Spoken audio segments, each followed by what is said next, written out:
দিন মৃত্যুর যন্ত্রণা এসেই যাবে। মৃত্যুর যন্ত্রণা থেকে আমার বান্দা তুমি পলায়ন করেছিলে। তুমি মরতে চাও নাই, তোমার দাদাও মরতে চায় নাই, থাকতে পারে নাই। তোমার বাবাও মরতে চায় নাই, থাকতে পারে নাই। তোমার বাপ চাচা বংশের পূর্বপুরুষ কেউ মরতে চায় নাই, কিন্তু কেউ থাকতে পারে নাই। সুখের কিংবা দুঃখের মরণ হয়েই যায়। হাসলেও মরে যাবেন, কাঁদলেও মরে যাবেন, সুখে থাকলেও মরে যাবেন, দুঃখে থাকলেও মরে যাবেন।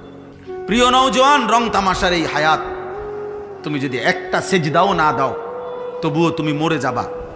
আর যদি তুমি 5 ওয়াক্ত নামাজের সেজদাও দাও তুমি মরে যাইবা।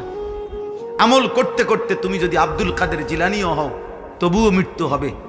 নাফরমানি করতে করতে যদি তুমি ফেরাউন নমরুদ হও তবুও মরে যাবে। আল্লাহ তাআলা কোরআনুল কারীমে বলছে প্রত্যেকের নবী কিংবা উম্মত